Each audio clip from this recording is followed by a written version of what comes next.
Petcast, seu novo modo de ficar por dentro sobre tudo o que acontece no mundo pet. Olá, bem-vindos a mais um Petcast. Estamos aqui com a doutora Gabriela Rotatori, especializada em dermatologia veterinária. Não se esqueça de se inscrever no canal, deixar seu like, ativar o sininho para receber as novas notificações. Doutora Gabriela, bem-vinda. Obrigada. Doutora Gabriela formou aonde? Eu formei na Universidade Federal de Juiz de Fora. Juiz de Fora? Sim. E depois disso você... Eu formei em 2019, lá em Juiz de Fora, e depois eu fiz a prova para residência no mesmo ano. E comecei em 2020, aqui na UFLA, né, em Lavras. E aí terminei a residência e logo depois já ingressei na pós. Na pós em dermato. Em dermato. E você é de onde? Eu sou de Santos Dumont. Santos Dumont é pertinho Pertinho de Juiz de Fora. Juiz de Fora. Então estudou perto de Perto casa de casa. E depois foi para longe. Sim, agora. depois que fui para longe. A gente está fazendo esses petcasts, né, com o objetivo de trazer para os tutores, trazer para os colegas, né, as especificidades de cada especialidade veterinária, né?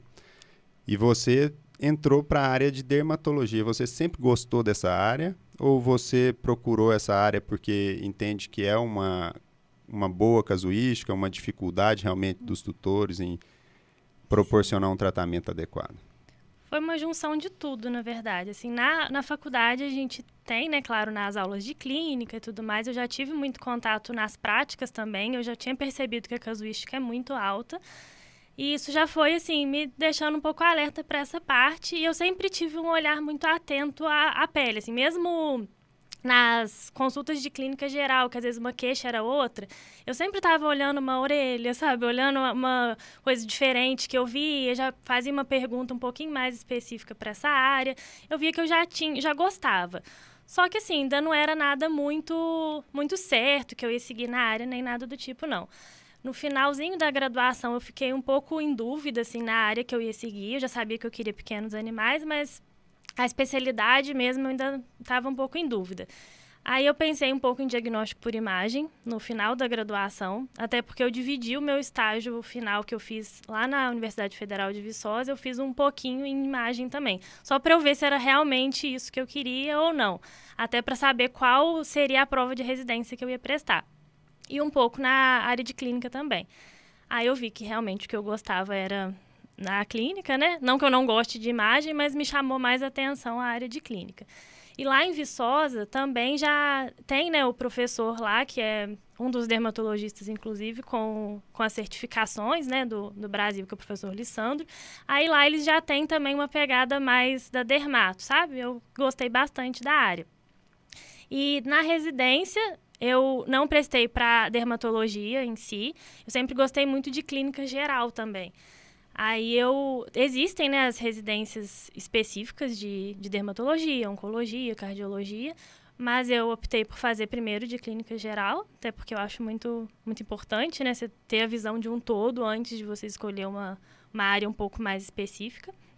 Aí eu prestei as provas para clínica geral primeiro, antes de escolher mesmo, assim, que eu queria 100% dermato. Aí na residência eu já vi que realmente puxei um pouquinho para cardio, porque a residência daqui, né, tem as duas professoras que são muito boas nessa área, muito reconhecidas, mas não teve jeito, acabou que eu finalizei na dermato mesmo.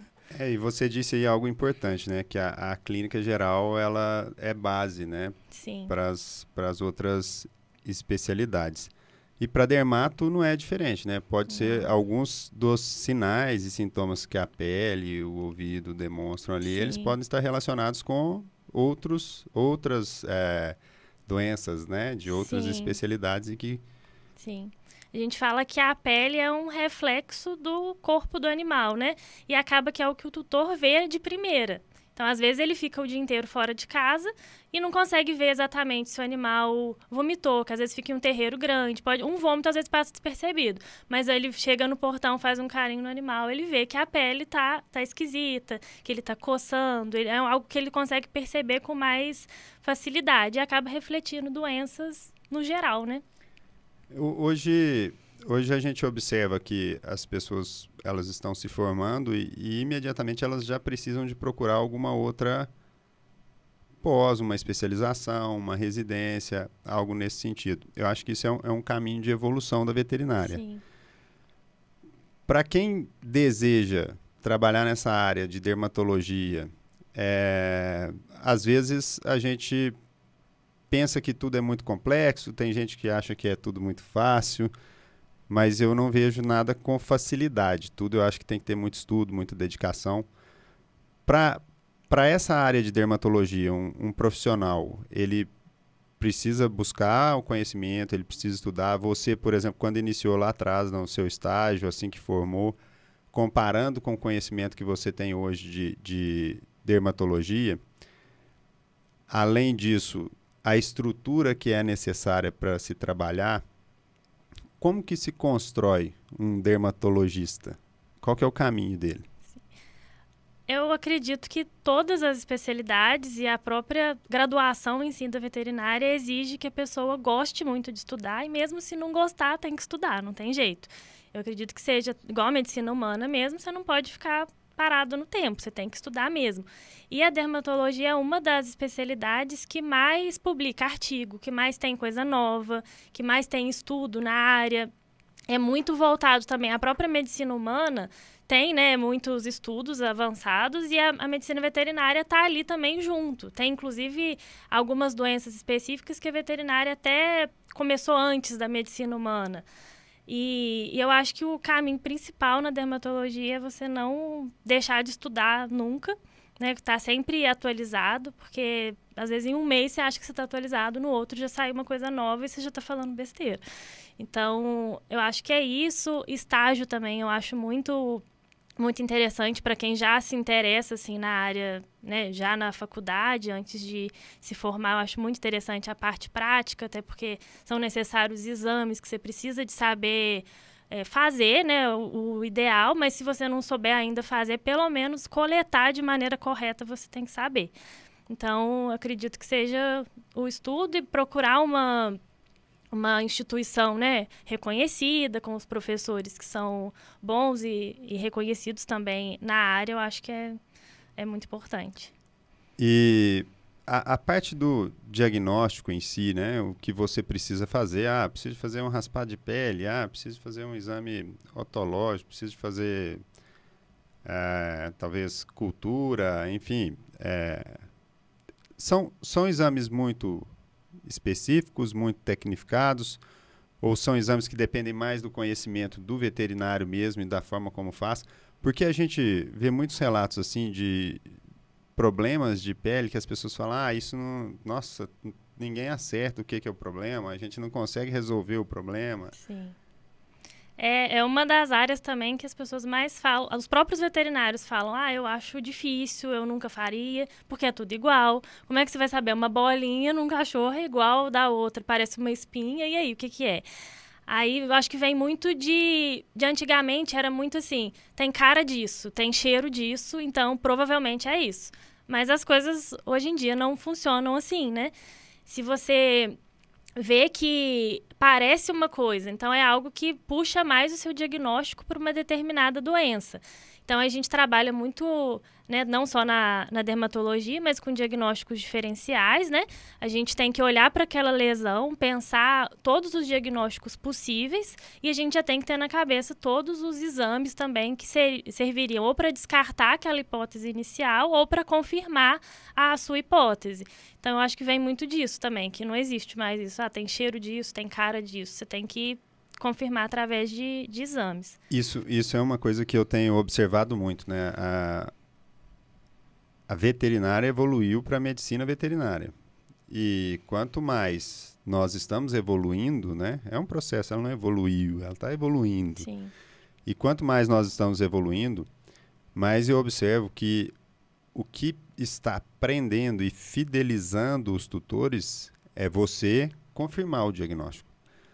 Né? Porque hoje, às vezes, o tutor ele chega, o cliente chega, senta lá no seu consultório e você começa a falar as coisas para ele e ele começa a digitar no Google e ali ele tem um monte de informações. Sim.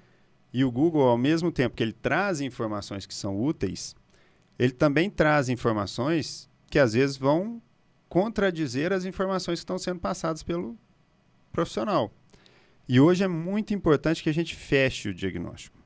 Ou que pelo menos a gente exclua aquele monte de diagnóstico do Google que ele também vai receber. Sim. E é uma ilusão, eu acho, que o veterinário tem de que ele vai passar aquela informação para o tutor, para o cliente, que o cliente não vai procurar essa informação em nenhum lugar. Ele vai no Google, ele vai procurar a informação e ele vai checar a informação do veterinário.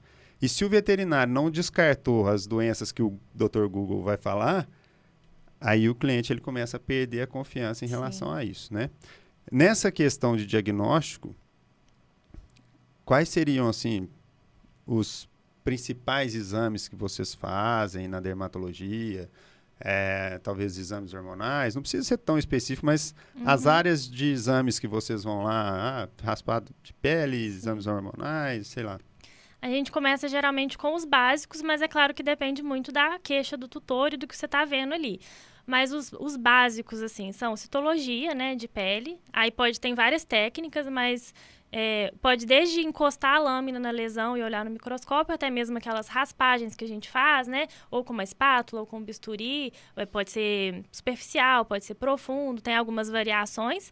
Mas, basicamente, é coletar a lesão, olhar que tipo de célula que tem ali. Eu falo com o tutor que, às vezes, a gente olha uma coisa, mas a gente precisa de saber o que a gente não está conseguindo ver a olho nu, né? Então, isso através de microscópio. Temos também as culturas, né, fúngicas e bacterianas também, às vezes por coleta do pelo. A gente tem os materiais específicos que a gente coleta e tem o tempo também específico para a gente esperar para ver se cresce ou não cresce aquele agente. Temos também a biópsia, né, que é muito importante também, que a gente coleta um fragmento, um pedacinho ali da lesão e leva para a histopatologia, né, que a gente chama.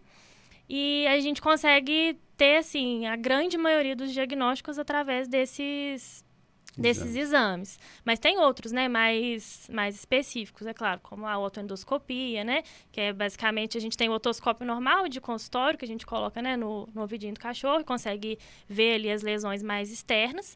Mas hoje em dia a gente já tem como se fosse uma endoscopia, que todo mundo conhece, digestiva, né, para dentro do ouvido. Aí a gente consegue desde coletar fragmento de algo que esteja alterado dentro do conduto auditivo, até mesmo fazer o próprio tratamento, lavagens lá no fundo, ver o que está acontecendo, ver se o tímpano está rompido ou não. Então varia desde exames muito simples, que você consegue ter o diagnóstico na hora, no consultório, até os mais específicos.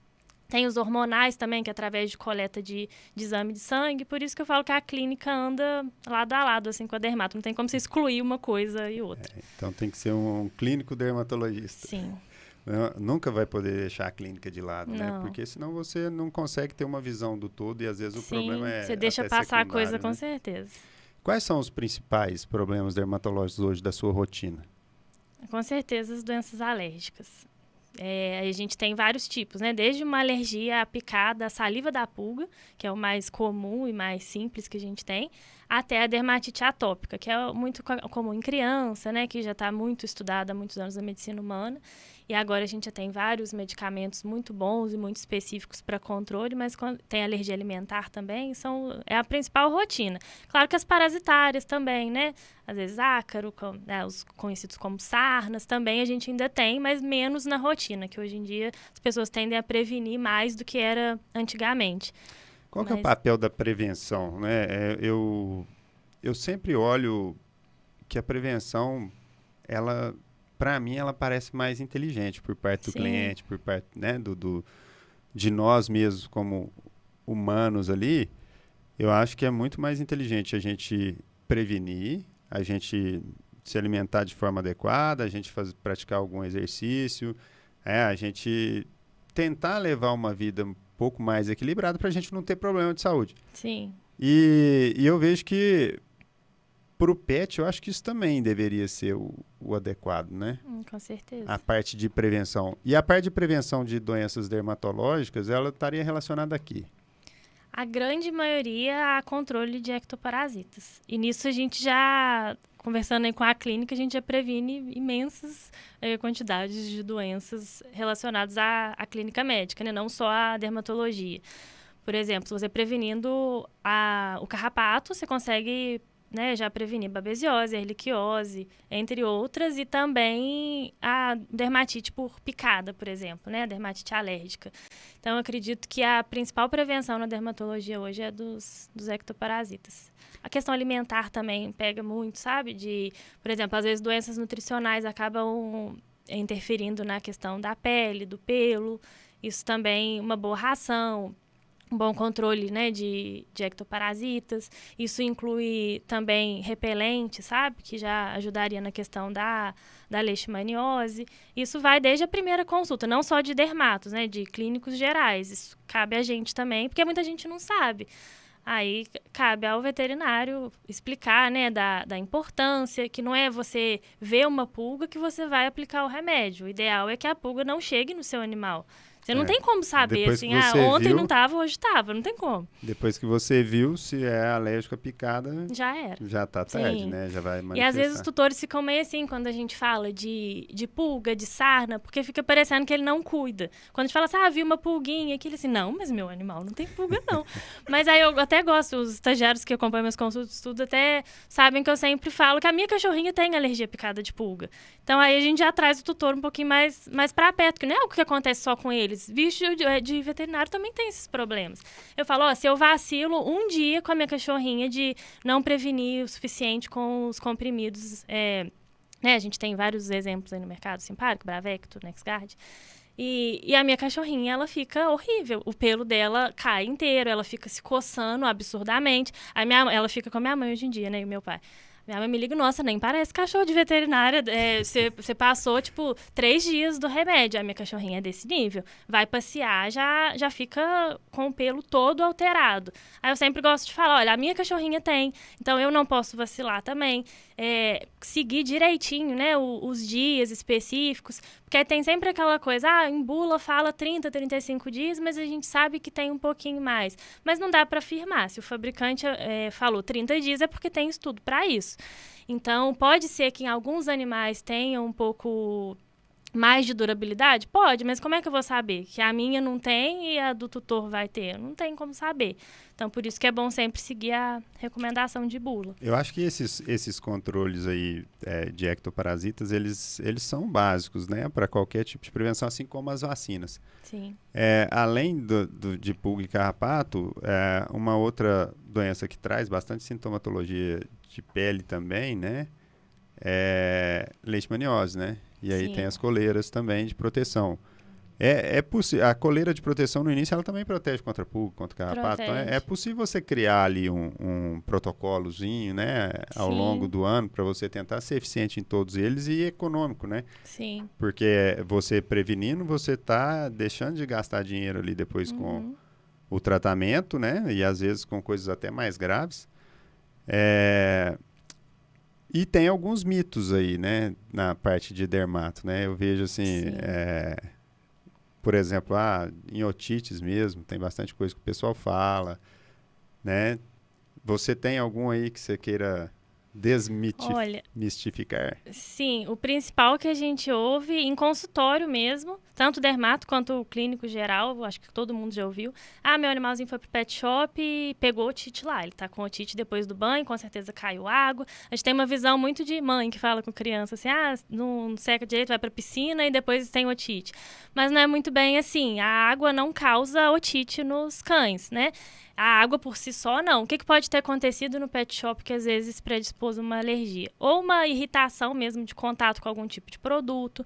Às vezes, o pessoal do pet shop pode ter algum arrancamento de pelo, que não é o ideal na maioria dos casos. Às vezes, a própria maquininha da tosa pode ter feito alguma irritação ali local. Às vezes, algum produto específico, sabe? Mas a água em si não faz isso. Até porque os cães, eles têm fisiologicamente a capacidade de tirar tudo que tem dentro do ouvido. Então, por isso que eles ficam chacoalhando a cabeça. Então, com isso, a água já sai. Além do mecanismo fisiológico que eles têm, né, de tirar tudo que tem dentro, a água é um deles, claro. Um outro risco que poderia estar, às vezes, talvez associado, seria de o mecânico mesmo, né? Sim. Às vezes ele começou a se incomodar, o tosador ali, o banhista, ele já acha que tem alguma coisa errada, vai lá tentar fazer a limpeza. Sim. E aí o próprio talvez... tutor às vezes coloca um cotonetezinho, não pode. Orelha, outro mito também que o pessoal fala que às vezes a gente tem que limpar sempre a orelha para prevenir otite, mas a orelha saudável a gente não limpa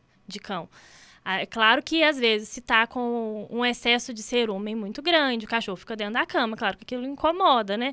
Aí, beleza, fazer uma limpeza mais externa, de algo que você tá vendo ali na orelhinha do lado de fora. Às vezes nem é necessário produto, mas a orelha saudável você não precisa limpar, é só mesmo com recomendação veterinária, com produto específico. Você pode piorar a situação. Às vezes você fica tirando ali a pele saudável que tem e você expõe a pele à proliferação de bactéria, de fungo. Tem também, está relacionado a isso, né? A questão dos produtos que você vai utilizar para limpar e tudo mais. Tem algo que me incomoda um pouco no mercado, porque a gente sabe que às vezes os produtos, eles têm veículos diferentes, né? Sim. Além de veículos, bases diferentes e tudo mais. Eu vejo muita gente, às vezes, receitando um medicamento que humano, por exemplo, para pets, e às vezes a gente vê que aquele medicamento talvez não tenha lá a mesma palatabilidade. É possível também, às vezes, observar até diferenças em relação a reações adversas no tratamento quando você utiliza ali um produto, um medicamento humano que era para ser utilizado... em vez de utilizar um medicamento que tem ali anos de estudo para pet. A gente sabe, por exemplo, que o Ministério da Agricultura exige 5 anos de estudo para validar qualquer medicação em pet. Então, quando a gente tem uma medicação validada com veículo, com dose, com tudo isso para o pet, e a gente, às vezes, está utilizando a humana, tem risco nisso, né? Tem risco. Tanto os orais, né? Quanto os tópicos, que hoje a dermatologia é muito baseada em medicamento tópico. A gente tenta prevenir ao máximo antibiótico oral, sendo que às vezes, quando é algo mais possível da gente tratar ali topicamente, através de loção, de shampoo, a gente tende a preferir um pouco mais. E é o que a gente mais vê, produto humano, ou pomada, ou creme, sabe? Indo para a pele de pet, mas não é o ideal. A gente sabe que às vezes acaba tendo, né, prescrições veterinárias de produtos humanos, mas a gente tem que dar preferência sempre aos medicamentos que foram testados em pets, foram feitas pesquisas de muitos anos, né? Até porque o pH é diferente da pele, né, humana e dos cães e dos gatos também. A gente tem que a pele aí dos animais, elas são um pouquinho mais básicas, né? E dos humanos mais ácidas, assim. Tem diferença no pH. Tem. E com isso, você altera completamente a flora ali da pele, a microbiota, né? Que a gente fala. Porque na pele dos animais tem fungo, tem bactéria, tem tudo. Igual a nossa também. Mas se a gente causa esse desbalanço no pH, a gente acaba fazendo com que prolifere algum tipo de bactéria que já tem ali na pele, mas que não causaria nenhum sinal clínico, por exemplo. Mas nesse desbalanço, às vezes, acaba tendo uma dermatite indesejada. Esses produtos que são utilizados, esses medicamentos, às vezes a pessoa tem também mania de dar alimento, né? Aí pega aquele alimento cheio de tempero, sim, alho, cebola, excesso de sal. Isso... o pessoal, eles olham para o pet como um filho ali, né?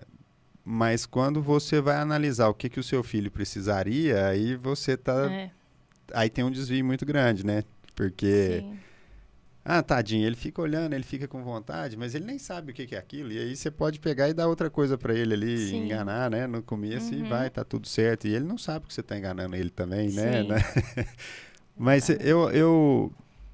eu entendo que a gente precisa de ter um pouco mais de conscientização, de divulgação, principalmente nessas questões, porque muitas vezes o tutor ele não faz por mal, né? Ele só não está muito bem orientado, né? Sim.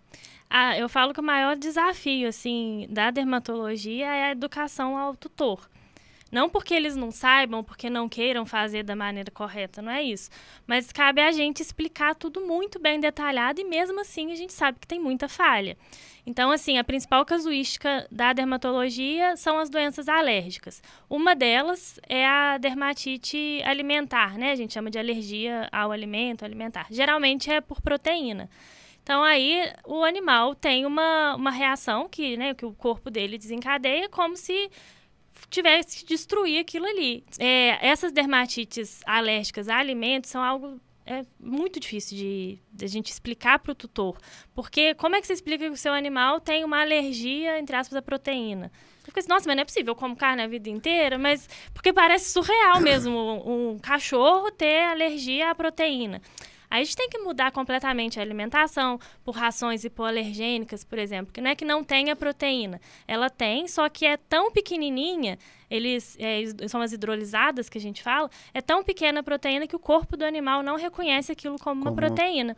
Então, não causa aquela reação alérgica, né? E esse é o maior desafio que a gente tem. Por quê? A gente tem uma fase de teste, que a gente chama de mais ou menos 8 semanas, que o animal só pode comer a ração hipoalergênica. A gente tem hoje em dia a anergênica também.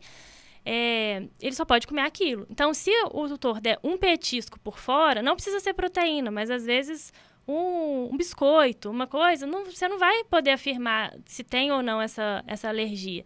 Aí tem várias fases, tem gente que acha muito chato, porque não é uma coisa que você consegue dar um diagnóstico na primeira consulta, a gente chama de triagem alérgica, né? Então são várias consultas, a gente tem que ter aquele acompanhamento periódico. Eu até falo assim, cuidado, se às vezes tem criança em casa, tem uma pessoa mais de idade, ou às vezes o animal pega mesmo do chão, só que a gente sabe que muitas vezes a pessoa tem pena. Mas eu sempre falo assim, às vezes uma criança, às vezes pegou assim escondido, aí você pode me ligar, me avisa que a gente tem que começar do zero. Porque às vezes a pessoa fica meio sem graça, assim, eu dei, sabe? Estraguei o seu tratamento. O meu não, né? O do pet, tadinho, seu, né? Sim.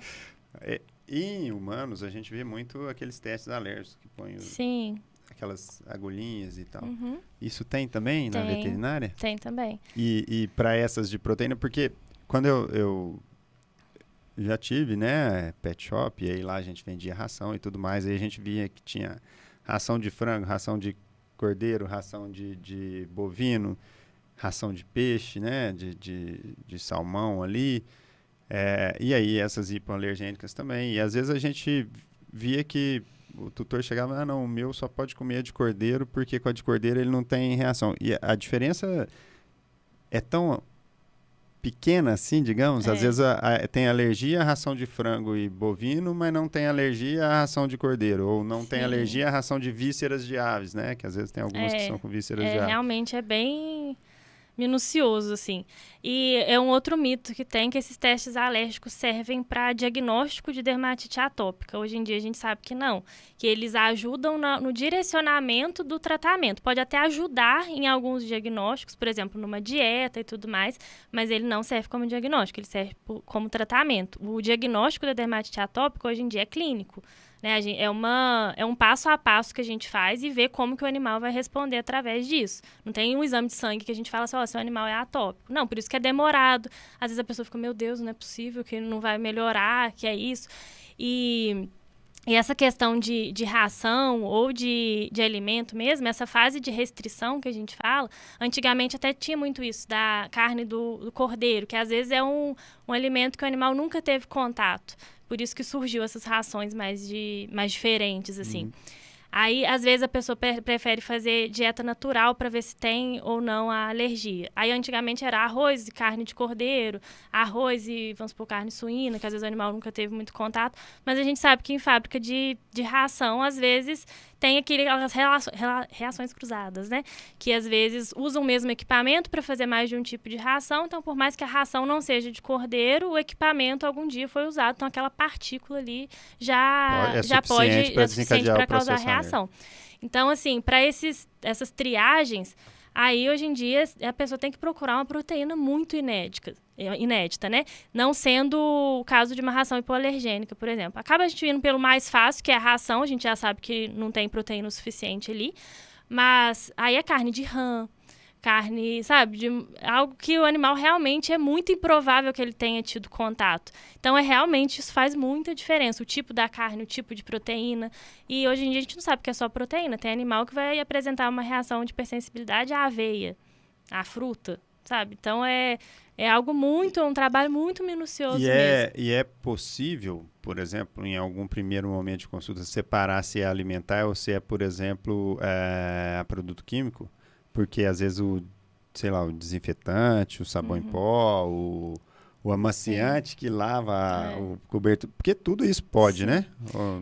Num primeiro momento não é possível diferenciar.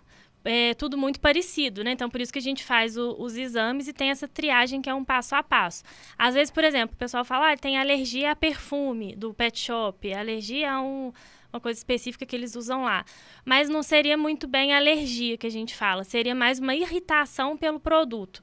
Aquele produto não causa uma reação. Para a gente falar em alergia, tem que ter todo um mecanismo imunológico do corpo do animal. Envolvido no processo. Tem que ter todos aqueles processos de celulares, de citocinas e tudo mais, aqueles mapas gigantes que a gente vê em imunologia. Teria que ter isso envolvido. Então, a gente fala mais em produtos irritantes do que produtos alérgicos. Sabe? E então, acaba que os tratamentos dermatológicos em si, né, os problemas dermatológicos, eles exigem ali uma continuidade. Sim. Até para diagnóstico e depois de diagnosticado, às vezes tem o tratamento. E o tratamento vai ter uma continuidade e pode ser longo. Sim. Ou não ter um tratamento, que a gente fala. Não é que tem vamos supor, a dermatite atópica, ela não tem cura.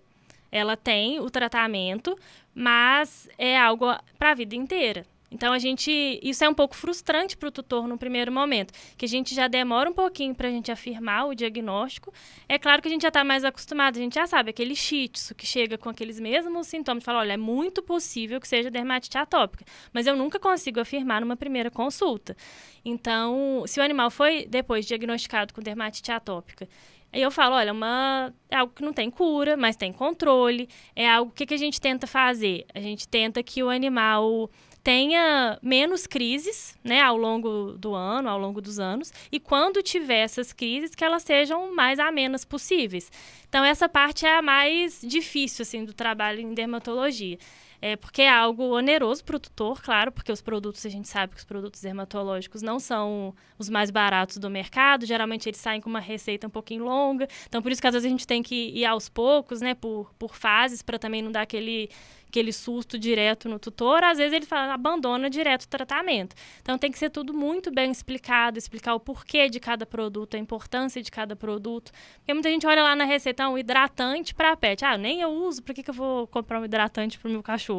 Aí a gente tem que explicar que a pele do animal atópico é diferente, eles não têm a hidratação igual os outros, então a pele ressecada acaba proliferando mais bactérias, sai mais água, com isso tem porta de entrada para fungo, para bactéria, prolifera muita coisa que não deveria. Então, essa parte de educação ao tutor é a principal, com certeza. Tem alguma vacina que previne alguma coisa nesse sentido? Tem algum estudo tentando trazer uma vacina, né? Não sei. As vacinas, hoje em dia, que existem, são relacionadas aos testes alérgicos. Porque os testes alérgicos não compensa você fazer um teste alérgico, saber que o animal é alérgico a arroz, por exemplo. O que eu faço com isso? Só não dou arroz? Não. Porque a gente sabe que é impossível, às vezes, um animal... um dos reagentes principais é a grama, por exemplo. Como é que você coloca um animal numa redoma, né? Para ele nunca mais ter contato com grama? Então, aí, se, vamos supor, deu reagente à grama, entre aspas... Aí, o objetivo é fazer uma vacina, né, um imunobiológico, aplicar no animal, para que quando ele tenha contato com a grama, ele não reaja daquela mesma forma. Então, as vacinas hoje em dia têm nesse sentido, que são os objetivos dos testes alérgicos. E esse imunobiológico teria que mandar para algum local para fazer e tal, né? Sim, a gente tem laboratórios hoje em dia que fazem. Tem alguns no sul, o próprio Texas também, que é mais conhecido nosso, aí a gente tem também. E é caro? É algo caro, é algo que tem que explicar. E não é algo que vai resolver de primeira. A gente vê em criança, né? Que às vezes eles fazem essas vacinas, tem uma diminuição de sintoma, mas tem que ser muito bem explicado para o tutor. Nossa, eu paguei uma coisa caríssima e que não deu o resultado que eu queria. É algo mais a longo prazo. Não é igual um corticoide que você vai dar que vai parar de coçar em poucas horas. Eu acho que eu fiz esse tratamento aí quando eu era mais... Quando eu era Sim, pequeno, é muito comum em criança. Era uma vacina toda segunda-feira, cada 7 dias tomava uma agulhada lá. Sim. Foi durante muito tempo. Mas acho que resolveu, assim. Pelo menos a maioria deles acho que resolveu. Tinha muito problema com bronquite. Sim, tem uma boa resposta também em cão. E além dessas dificuldades, digamos assim, do processo de diagnóstico, depois a dificuldade do processo de tratamento, a dificuldade da prevenção em si né, igual você falou, não dá para colocar o pet na redoma de vidro ali e não deixar que ele viva, né? Sim. Tem problemas que talvez sejam comportamentais relacionados a, por exemplo, estresse. Fica muito fechado e aí quando ele começa a ficar mais tempo fechado, ele também vai ter uma resposta pior a determinadas situações. Eu estou perguntando isso porque, assim, às vezes a gente escuta falando, aí a pessoa vai filtrando ali só o que ela, né, foi percebendo e fala assim, não, agora eu não moro em apartamento, eu quero ver meu pet na grama, larga o pet fechado no apartamento dia e noite, todo dia, e aí não deixa ele passear porque ele pode receber lá uma picada de pulga. Então, assim... Se faz isso, pode ter um outro caminho ali para a expressão dos problemas também, né? Sim. Porque eu acredito que tenha ou não. Tem relação. O animal estressado, entediado, é claro que ele tende a procurar um pouco o que fazer, né? Então, aí pode acontecer de ficar lambendo mais. É igual, às vezes, quando a gente fala, passa pomada tal no cachorro, mas até dar uma absorvida, você vai brincando com ele. É a mesma coisa. Se você não estivesse brincando, se ele não tem o que fazer, ele vai direto e lambe a pomada. Então, tem um pouco nesse sentido. Mas tem alguns mitos também envolvidos na parte de estresse, que é muito comum. Por exemplo, a lambedura de pata. Antigamente falava, é tédio, é estresse, mas a lambedura é uma manifestação de coceira, sabe? Na pele dos animais, principalmente em patinha. Não é 100%, é claro que tem um fator psicogênico ou comportamental também, mas não é o principal. O principal realmente é coceira. Então, você não vai não deixar o animal viver, passear, não é isso.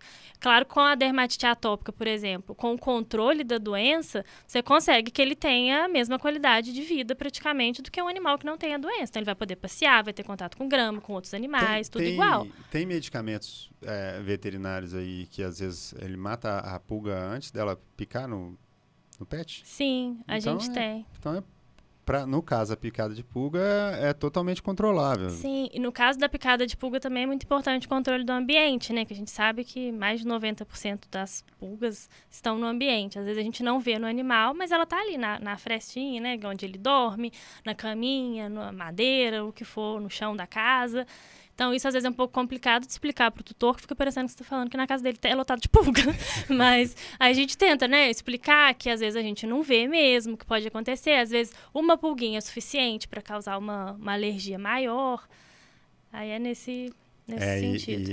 E tem essa aí, né? Porque antigamente, quando a pessoa queria criticar um local, ela falava que aquilo ali era um pulgueiro, né? Sim, então, quando a gente vai falar... Mas, tem que ter muito cuidado para falar esse tipo de coisa. A gente sabe que depois dessa humanização do pet, que ele veio para dentro de casa e tudo mais, isso são coisas que realmente são possíveis de acontecer e que a gente tem que encarar. Eles vão para creche, para hotelzinho e tudo, tem contato com outros. Então, passeia na rua. Então, assim, o que a gente... o que eu tiro, talvez, aqui desse relacionamento do pet do tutor com o pet, né, do cliente nosso ali com o pet, é que o primeiro e mais importante é reconhecer o problema. É identificar o problema, é saber das possibilidades.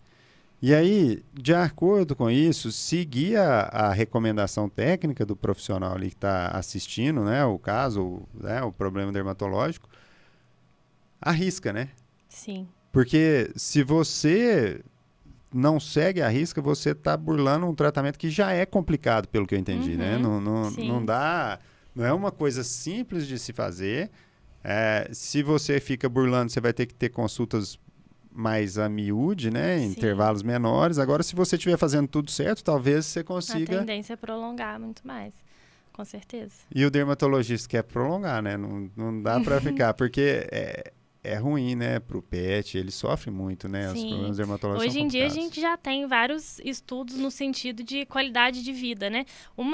Dos critérios que a gente tem de diagnóstico de alergia, principalmente, é o quanto a coceira, por exemplo, altera a qualidade de vida. A gente, às vezes, chega o tutor para mim falando, olha, eu não tô dormindo há dias, ele coça dia e noite, eu não tô aguentando mais, é sofrido para ele, claro que eu tô vendo ele se automutilando, para mim também é uma coisa horrível, porque eu tô vendo e eu não consigo fazer minhas coisas, eu tô trabalhando, eu tô pensando que meu cachorro eu vou chegar, ele vai estar pior do que estava antes.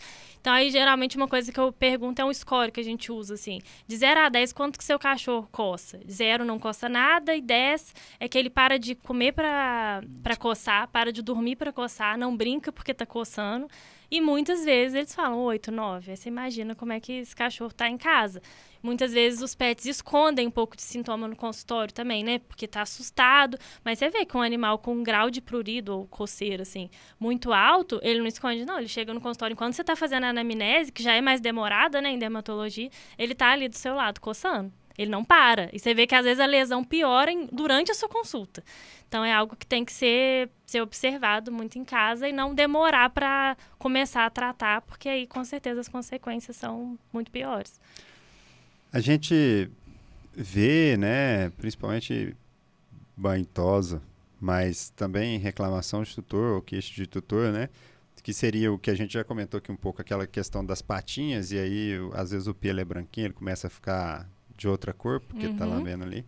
E tem também aquela questão do lacrimejamento. E isso são problemas que, às vezes, as pessoas olham primeiro para a estética do que Sim. propriamente para o problema dermatológico em si, né? Sim. Os dois são iguais? Não, né? O da patinha vai ser... A patinha, eu acho que você tá falando como se fosse... Fica meio enferrujado entre os dedinhos, né? Numa cor meio amarronzada. Isso a gente chama de feotriquia, que é como se a saliva entra ali em contato, né? Com a pele, o pelo do animal. E em contato com o ar é como se ela oxidasse ali aquela substância e fica daquela cor. Aí isso a gente vê principalmente em patinha, que é onde o animal vai ali direto, né? Além de ser um lugar que coça muito, ele tem facilidade e tá perto da cabecinha dele, então ele vai coçando ali direto. A lágrima, eles chamavam antigamente de lágrima ácida, né? Que essa mancha é algo que incomoda muito também. Pode ser, num primeiro momento, mais estético, assim, mas é algo que a gente tem que investigar também, porque às vezes pode estar relacionado não só a problema dermatológico, mas oftalmológico. Então, a gente tem que descartar primeiro as doenças oftálmicas, porque pode ter uma obstrução de ducto, por exemplo, que pode estar gerando aquilo. Então, descartando, aí a gente já pensa em algo mais relacionado ao pelo, propriamente dito. E a dermatologia, ela tem que comunicar, então, com a oftalmologia? Sim, endócrino, com doenças endócrino. infecto-contagiosas, tudo, né? Não consigo pensar uma especialidade que não se comunique assim com a dermato. E para você, por exemplo, como especializada, né, com o grau de estudo que você tem para dermatologia, quando você olha para um clínico lá para trás, antes de você se especializar, qual seria o momento que esse clínico tem que falar, não, para mim deu aqui, deixa eu encaminhar, porque não tá mais... O que a gente vê muito é assim, já tentei de tudo, não sei mais o que fazer, agora eu vou te encaminhar. Aí a gente já vem com o animal, muitas vezes, com uma resistência a antibiótico, que já foi tentado muitas vezes e não solucionou o problema. A gente já chega com o tutor cansado, frustrado, porque, a vida inteira eu tentei tratar desse animal e não deu certo. E, às vezes, porque pulou o básico lá atrás. Então, às vezes, isso é um pouco complicado, assim, né? A gente tenta não julgar a conduta de ninguém. Então, muitas vezes, o tutor já chega com uma coisa, assim, de receita anterior. E fala assim, olha só, o que eu já fiz, nada adianta, você é minha última esperança. Então, aí ele começa a falar, porque o veterinário tal não pediu o exame, ou fez isso.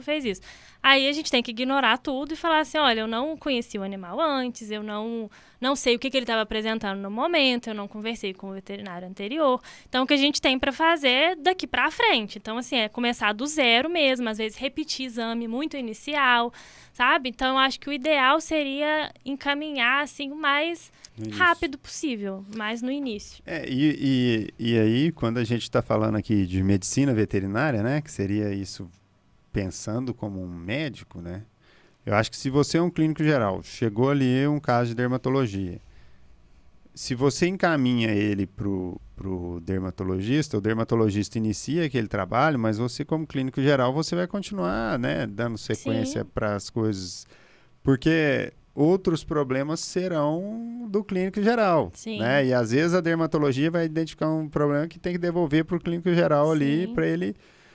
A gente tem que parar de pensar nisso como um roubo, entre aspas, de paciente. Porque não é assim. A tendência é o mesmo paciente ser acompanhado por vários profissionais. É igual a gente vê já há muitos anos, né? Em hospitais maiores, de grandes capitais, isso já funciona super bem.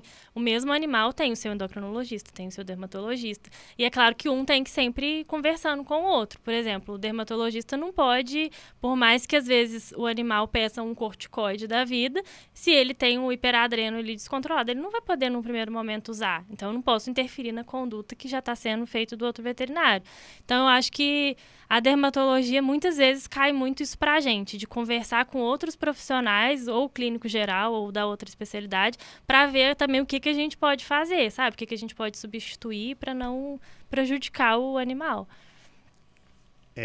Toda vez que eu entrevisto alguém de alguma área específica, ele sempre fala que o ideal é a comunicação. Sim. E aí a gente observa que esse é o caminho da nossa evolução como veterinários, né?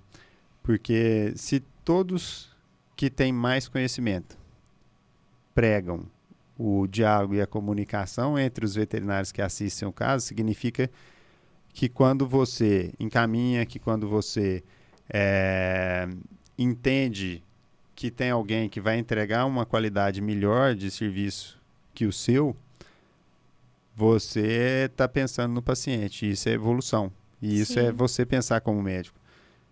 E, normalmente, aquele veterinário que está ali, que não sabe o que está fazendo, mas que insiste em tentar fazer alguma coisa sem sentido, sem exame, sem estudo, sem conhecimento, ele tenta ter um protecionismo de cliente, porque ele tem medo de perder o cliente. O medo de perder o cliente porque ele não se garante como profissional no sentido de conhecimento técnico. Eu acho que é bacana, assim, para mim, porque eu converso aqui com veterinários diferentes e no final é sempre, não, tem que ter a comunicação, o ideal é o encaminhamento no início. E eu fico me perguntando quando a gente vai parar de ter essa vaidade e começar a realmente valorizar, né? Eu vejo que o caminho é a especialização, até porque nós temos uma enxurrada de veterinários entrando no mercado todo ano para um mercado que, teoricamente, ele não vai crescer na velocidade que tem veterinário entrando. Mas quando a gente olha, se cada um ficar especialista, especializado, estudar especificamente algumas áreas, né, você começa a ter profissionais extremamente capacitados em pontos específicos, e aí o cliente ele acaba tendo 2, 3 veterinários da confiança dele para resolver os problemas ali do pet dele, né? Bom, fora isso, a dermatologia, ela precisa de quê? Quando você olha para frente assim, você acha que não, o foco nosso tinha que ser desenvolver a vacina, não, o foco nosso tinha que ser conscientização da população. O que você acha assim que poderia ajudar muito a dermatologia, os pets com problemas dermatológicos? Isso tem ligação com raça, né? Não tem ligação com raça? As questões alimentares, elas podem evoluir em algum sentido? O que você traria, assim, se você pudesse... Eu acho que a prevenção, né, sempre é um ponto não só da dermatologia, mas eu acho que é um caminho para a medicina veterinária no geral, não só de pequenos. É o principal ponto. Eu acho que a gente consegue evitar diversas doenças, né, inclusive as dermatológicas. O diagnóstico assertivo, isso envolve encaminhar para quem sabe mais do que você também. Eu acho que isso em todas as áreas também, isso se encaixa. Então, através de um diagnóstico específico, a gente consegue, com certeza, tratar, né, da maneira correta. E, principalmente, também saber comunicar, conversar com o tutor. Eu acho que na dermatologia é o que mais pega aí nessa parte. Que aí é você vai saber que é o tutor que vai te mandar mensagem sempre, que vai estar sempre perguntando, isso é normal, isso não é normal, ainda mais quando se trata de doenças mais crônicas, né, como as alergias, a gente tem muitas doenças autoimunes também, que exigem tratamento muitas vezes pro resto da vida, sabe? Então, eu acho que o caminho é esse, trazer o tutor para perto, assim, para poder contar com você mesmo qualquer nova alteração que tenha, para não evoluir muito o quadro. E eu acho que basicamente é isso, assim.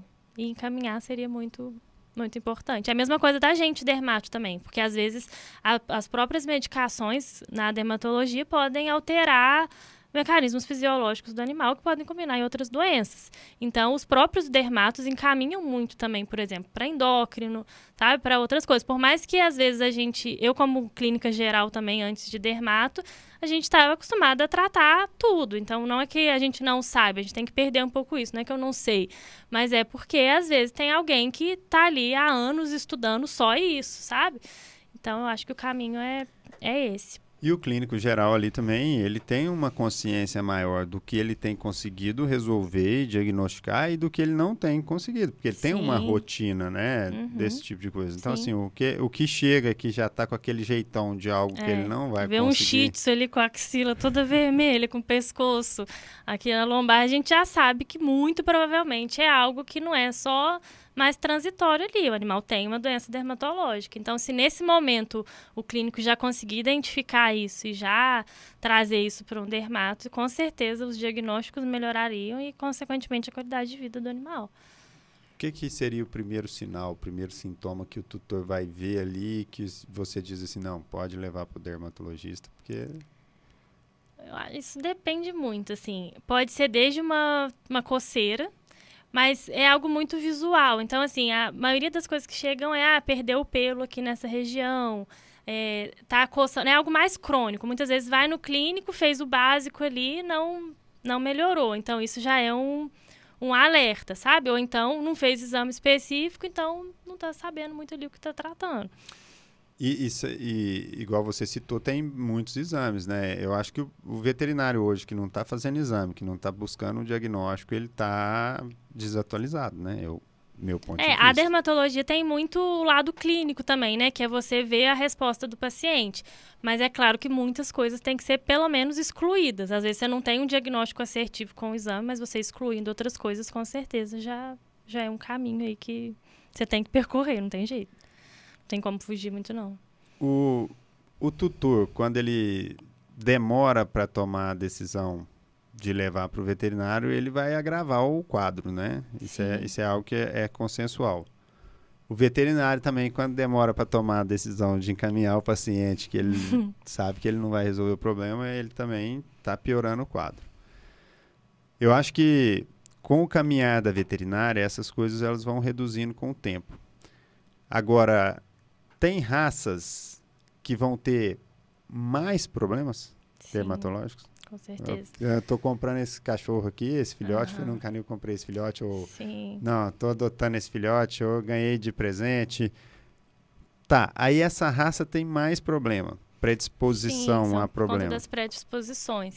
A gente tem os shih tzus aí hoje em dia, que são os campeões das alergias, bulldog francês e inglês, pugs também, a gente tem os Shar-Peis por conta das dobrinhas. O cocker hoje em dia a gente não vê tanto, né? Mas é o campeão de otite, sabe? Tem todas as raças que Cada a gente já pensa. um... Os Spitz, por exemplo, a gente já pensa um pouco nas alopecias, que começa a cair pelo e às vezes não nasce mais, o tutor fica desesperado, porque filhotinho é um ursinho pequenininho, né? Cheio de pelo. Mas aí, às vezes, você vai vendo que tem um monte de problema dermatológico. Então, são raças que são as principais, assim, que a gente tem que ficar mais atento. E aí, para cada raça dessa, tem medidas preventivas específicas ou não tem? Ou, por exemplo, tô comprando, tô adquirindo ou ganhei esse pet, eu já sei que ele é predisposto a problema dermatológico, então já vou ali no... Tem. Tirando as partes dos ectoparasitas da vida, por exemplo, um Shar-Pei, um Bulldog, você vai ver que tem as dobrinhas aqui do rostinho, ou às vezes perto da cauda, da vulva, tem muita dobrinha pelo corpo, a gente já orienta na primeira consulta. Olha, às vezes, quando chega pequenininha, às vezes não tem muita dobrinha, mas depois a gente vai vendo que vai aumentando. Então, no meio daquilo, às vezes o tutor dá um banho normal, mas entre as dobrinhas fica úmido, vai proliferando bactéria. Então, é algo que é um problema que pode ser, às vezes, evitado com uma limpeza com antisséptico e tudo mais.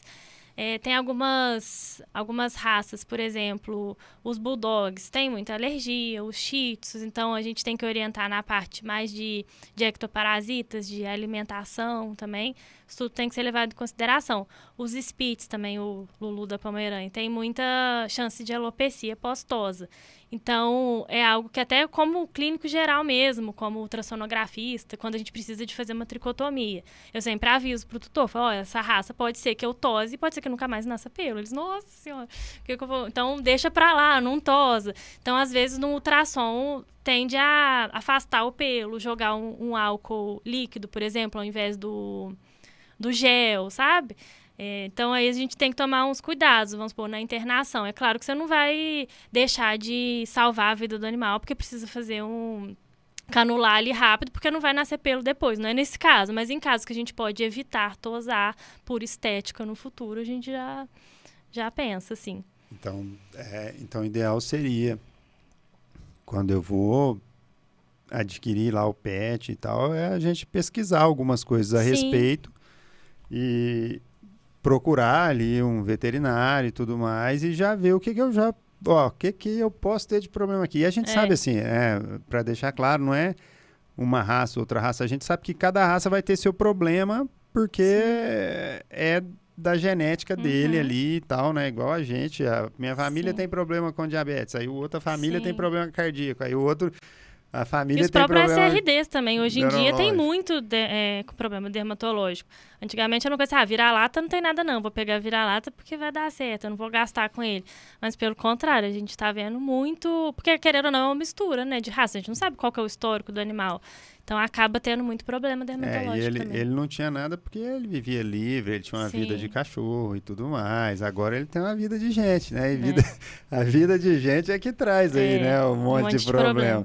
Então, mas é legal a gente entender que tem esse nível de conhecimento, né? Que a dermatologia evoluiu, como as demais especialidades veterinárias têm evoluído, né, nos últimos anos.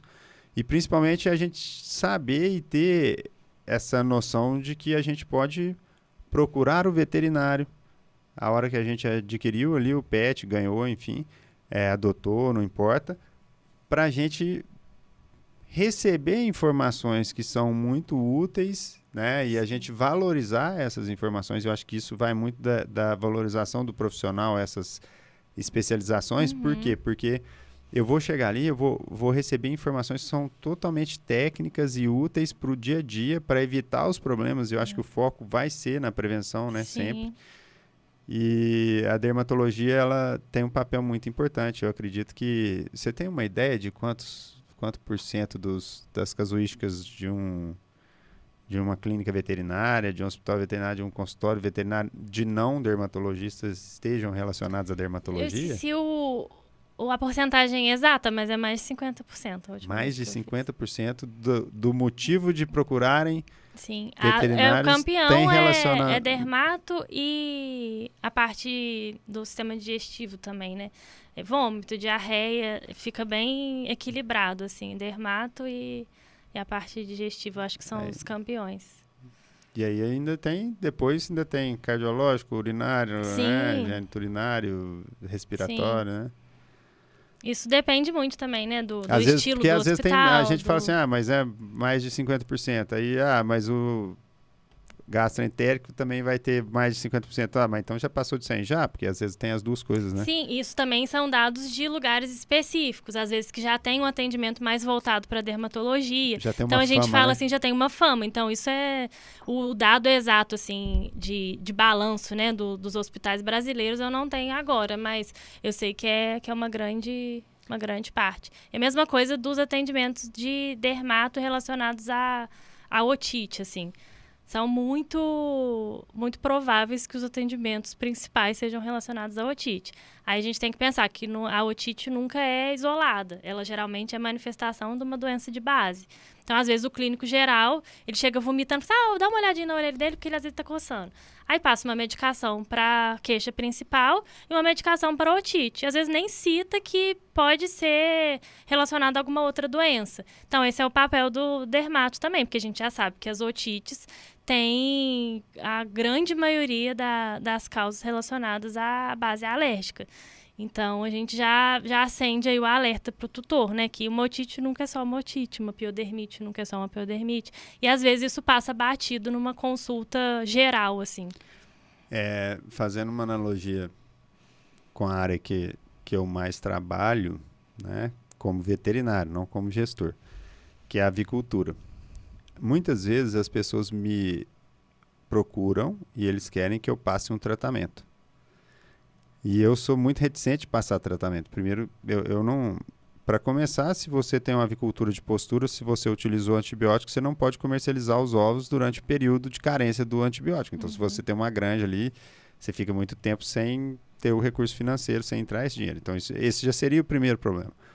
Mas, para mim, o problema mais importante é que eu não consigo fazer um tratamento sem eu ter um diagnóstico da situação. E às vezes a pessoa está querendo que eu passe uma receita, mas o problema não tem relação nenhuma com precisar de um antibiótico. O problema tem relação com mudança de postura, de mudança de cuidado, cuidar do ambiente que a ave está, cuidar da alimentação que ela recebe, cuidar da qualidade da água que ela está bebendo. E muitas das vezes eu consigo resolver o problema só indicando as mudanças de postura ali, as mudanças a gente chama de manejo, as mudanças de manejo do dia a dia, qualidade da água, qualidade da ração, qualidade da cama e a liberdade, digamos assim, da ave e tudo mais, enfim.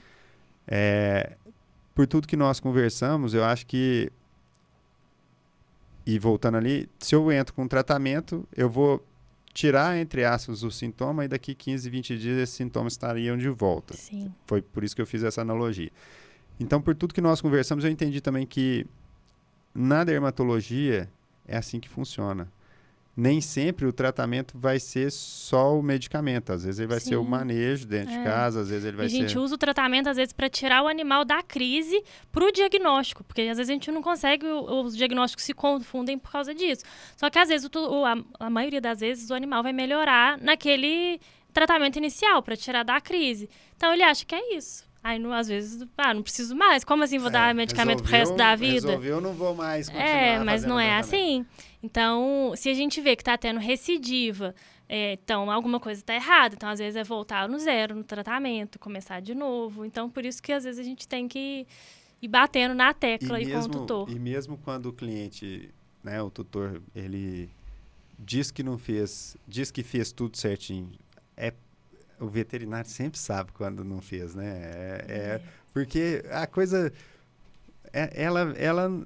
você cria um protocolo. Suponhamos que você já está numa parte mais evoluída ali, você conseguiu fazer um diagnóstico, ele está muito bem encaminhado.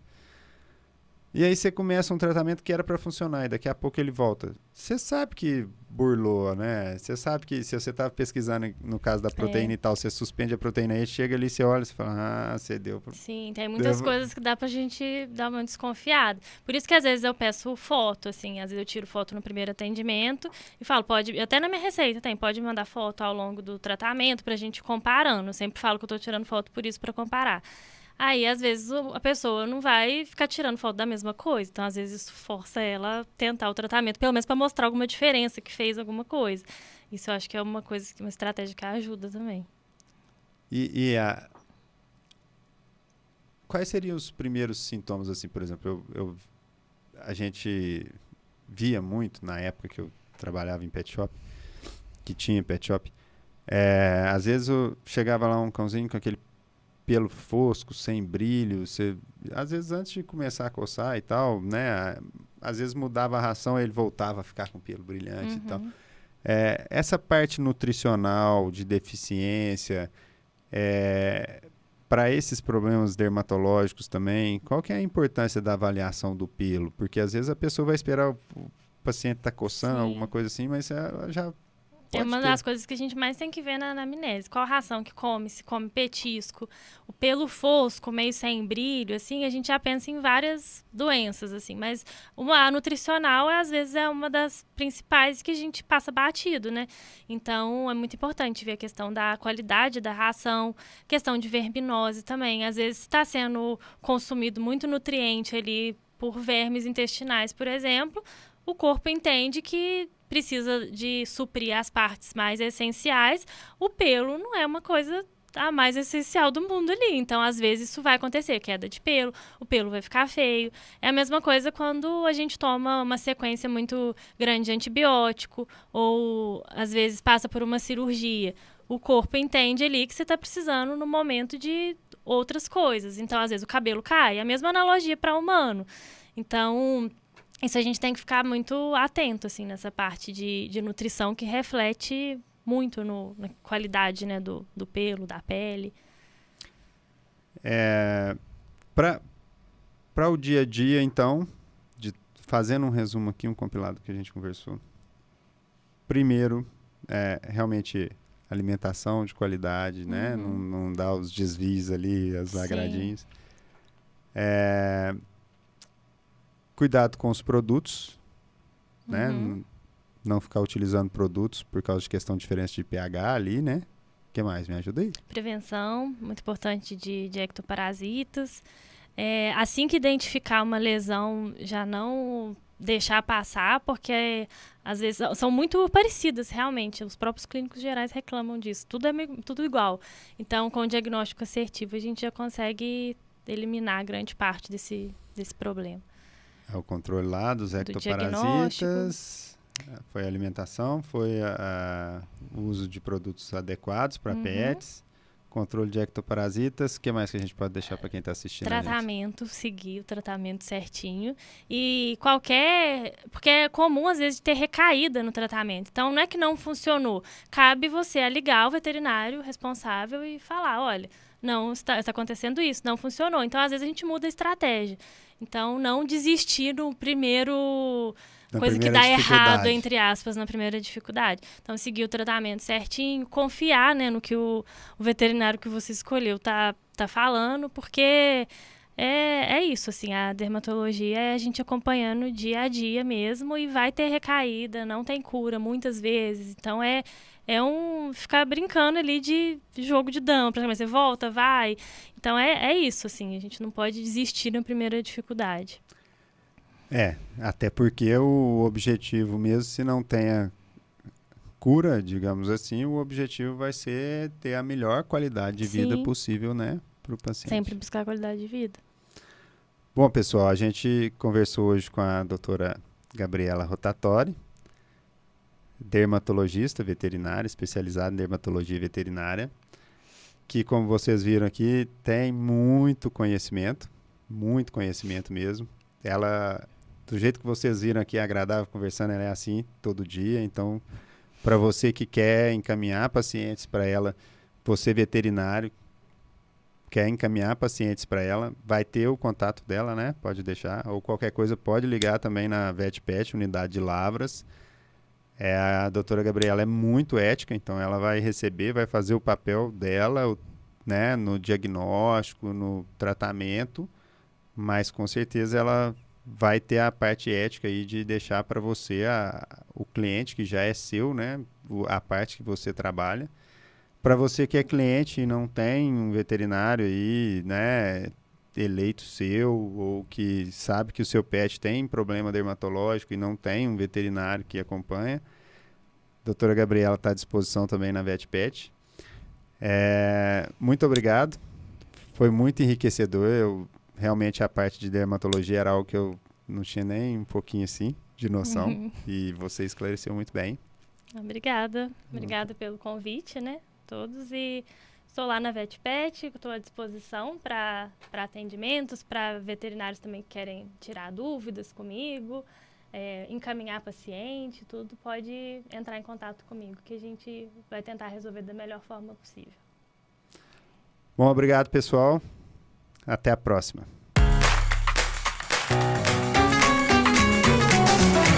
PetCast, seu novo modo de ficar por dentro sobre tudo o que acontece no mundo pet.